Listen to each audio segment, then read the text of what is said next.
Friends, मैं JP Chaudhary और आप देख रहे हैं YouTube channel service to saving guide. Service to saving guide में आपका बहुत बहुत स्वागत है। दोस्तों, जैसा कि आप जानते हैं कि अभी तक भारत सरकार के जितने भी कर्मचारी हैं और जिनकी नियुक्ति 1/1/2004 के बाद हुई है और एनपीएस यानी कि नेशनल पेंशन सिस्टम के तहत कवर्ड हैं, उनके लिए अभी तक एनपीएस से संबंधित कोई अलग से नियम नहीं बना था। उन पर भी पीएफआरडीए यानी कि pension fund regulatory and development authority के द्वारा जारी किए गए गाइडलाइंस या फिर ministry of finance department of expenditure के द्वारा जितने भी गाइडलाइंस जारी किए जाते थे उसी से रेगुलेट होता था। लेकिन भारत सरकार ने एक बहुत बड़ा कदम उठाया है, यानी कि मार्च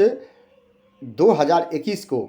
CCS implementation of NPS rule 2021 को, यानी कि जो गजेट ऑफ इंडिया है, भारत सरकार का राजपत्र है, उसके थ्रू नोटिफाई कर दिया गया है। यानी कि अब सेंट्रल गवर्नमेंट के जितने भी एम्प्लॉई हैं उसके लिए एनपीएस से संबंधित अलग से रूल बना दिया गया है और यह भी दूसरे सीसीएस रूल्स की तरह हो गया है। तो यह कदम बिल्कुल ही सराहनीय है और सेंट्रल गवर्नमेंट के एम्प्लॉई से संबंधित जो एनपीएस के नियम हैं वो लेकिन अब वो तय हो चुका है, यानी कि स्टेबल हो गया है इस रूल के पास होने के बाद। तो दोस्तों, इसी को ध्यान में रखते हुए मैंने एनपीएस पर, यानी कि जो CCS implementation of NPS rule 2021 है, इस पर एक सीरीज बनाने की शुरुआत की है और यह वीडियो उस सीरीज का फर्स्ट पार्ट है। और आपको उन सीरीज में, जो आने वाली सीरीज है, हर एक जानकारी आपको एनपीएस से संबंधित देने जा रहा हूं। लेकिन इस वीडियो में सबसे पहले मैं आपको बताने जा रहा हूं कि जब कोई सरकारी कर्मचारी, खास करके central government employ job join करते हैं तो उनके लिए जो प्लान जनरेट करने का टाइम है वो कितना दिया गया है और कितना समय दिया गया है उनको रजिस्ट्रेशन फॉर्म देने के लिए, या फर्स्ट कंट्रीब्यूशन जो उनका जमा होगा परमानेंट रिटायरमेंट अकाउंट नंबर में, उसके लिए क्या टाइम लिमिट दिया गया है। अगर इसमें देरी होती है तो उनको कितना इंटरेस्ट दिया जाएगा, यानी कि जो कंट्रीब्यूशन टाइम से नहीं जमा हुआ तो उस पर कितना इंटरेस्ट दिया जाएगा। और जो दोषी कर्मचारी होंगे जिनका ड्यूटी था समय से कंट्रीब्यूशन जमा करना, अगर वो नहीं कर पाए तो उन पर क्या पेनल्टी लगेगा या फिर क्या डिसिप्लिनरी एक्शन लिया जाएगा, ये सारी जानकारी मैं आपको देने जा रहा हूं। तो वीडियो को आगे बढ़ाने से पहले मेरा एक रिक्वेस्ट है कि अगर अभी तक आपने मेरे channel service to saving guide को सब्सक्राइब नहीं किया है तो जल्दी से सब्सक्राइब कर ले, और वीडियो देखने के बाद अच्छा लगे तो आप इसे ज़्यादा से ज़्यादा लाइक और शेयर जरूर कीजिएगा। तो आइए जानते हैं इससे संबंधित प्रोविज़न क्या है। सबसे पहले आप ऊपर देख सकते हैं रूल 4, और ये रूल 4 है registration into national pension system, जो कि आप देख सकते हैं पहले। अब इसमें जो प्रोविज़न है उसके बारे में ज़्यादा देखिए कि a government servant to whom these rules apply, यानी कि जिन पर ये रूल लागू होता है तो उनको ये कहा गया है कि shall immediately on joining service submit an application, यानी कि जब वो सर्विस ज्वाइन करते हैं तो तुरंत एक एप्लीकेशन सबमिट करेंगे। तो दोस्तों, आप भी समझ सकते हैं कि ये क्या हो सकता है, ये एप्लीकेशन क्या है। आप इसके नीचे में देख सकते हैं कि एप्लीकेशन क्या है। इसमें फर्स्ट आप देख सकते हैं कॉमन सब्सक्राइबर रजिस्ट्रेशन फॉर्म। पहला है कॉमन सब्सक्राइबर रजिस्ट्रेशन फॉर्म जमा करना है, या दूसरे कोई फॉर्म जो कि अथॉरिटी उनको कह सकता है। और तीसरा है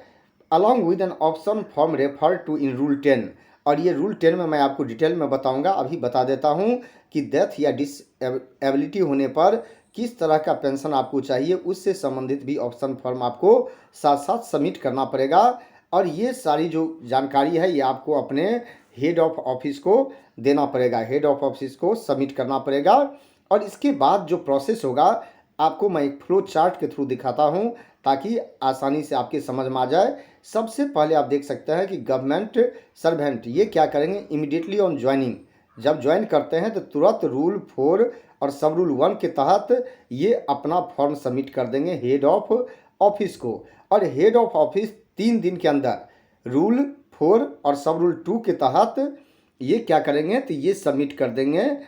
जो एप्लीकेशन है उसको फॉरवर्ड कर देंगे डीडीओ के पास में, ड्राइंग एंड डिसबर्सिंग ऑफिसर के पास में। और डीडीओ क्या करेंगे तो इसको 3 दिन के अंदर जो यहाँ रूल 4.3 देख रहे हैं, इसके तहत ये इसको फॉरवर्ड कर देंगे पे एंड अकाउंट्स ऑफिसर या check drawing and disbursing officer के पास में। अब ये जो पे एंड अकाउंट्स ऑफिसर है या फिर check drawing and disbursing officer हैं, ये इसको 3 दिन के अंदर रूल 4.4 के तहत इसे फॉरवर्ड कर देंगे CRA यानी कि सेंट्रल रिकॉर्ड कीपिंग एजेंसी के पास में। और ये रूल अब ये क्या करेंगे, ये प्रैन जनरेट करेंगे और प्रैन जनरेट करने के बाद ये जो प्रैन जनरेट करेंगे ये आप देख सकते हैं रूल 4 और सब रूल 5 है, इसमें जनरेट करके और किट्स के साथ ये फॉरवर्ड कर देंगे। अब देख सकते हैं कि अब ये रिवर्स